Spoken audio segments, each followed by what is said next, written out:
সকালে উঠলেই মনে হয় কি দিব বাচ্চাদেরকে টিফিনে। এই ভাবতে ভাবতে প্রত্যেক দিন এই ব্রেড জ্যাম আর ব্রেড স্যান্ডউইচ এগুলো দিতে দিতে আজকে ভাবলাম একটু অন্যভাবে ট্রাই করা যাক। তো প্রথমেই আমি 4টা ব্রেড নিয়ে নিয়েছি। সেই ব্রেডটা আমি ছোট ছোট টুকরো করে কেটে নিয়েছি।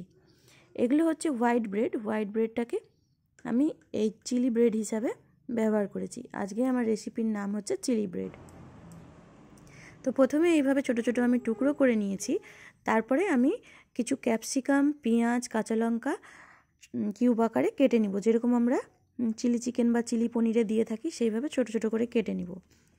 আর এদিকে কড়াইয়ের মধ্যে আমি সামান্য একটু তেল অ্যাড করে তার মধ্যে আমি ব্রেডগুলোকে এইভাবে হালকা হালকা করে সেঁকে নিব।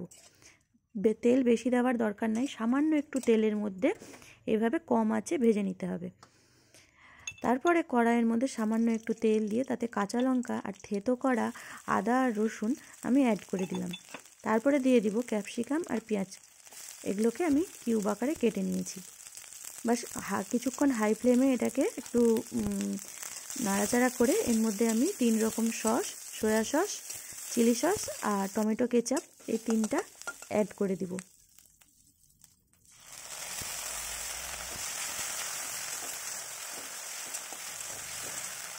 বাস এটা কিছুক্ষণ নাড়াচাড়া করার পরে 1 চামচ কর্নফ্লাওয়ার জলে গুলে সেই জলটা এর মধ্যে অ্যাড করে আমি কিছুক্ষণ জলটা ফুটতে দিব। আর দিয়ে দিব একটু সামান্য চিনি।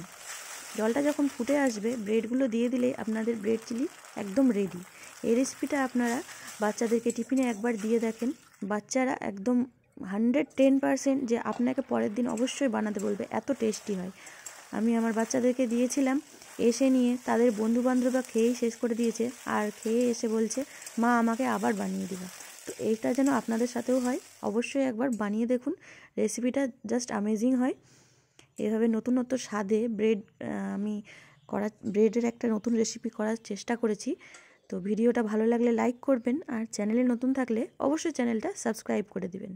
আপনারাও এই রেসিপিটা একদিন বাড়িতে বানিয়ে দেখুন, বাচ্চাদেরকে দিয়ে দেখুন কেমন লাগে, আর অবশ্যই আমাকে জানাবেন কমেন্ট বক্সে রেসিপিটা কেমন লাগলো।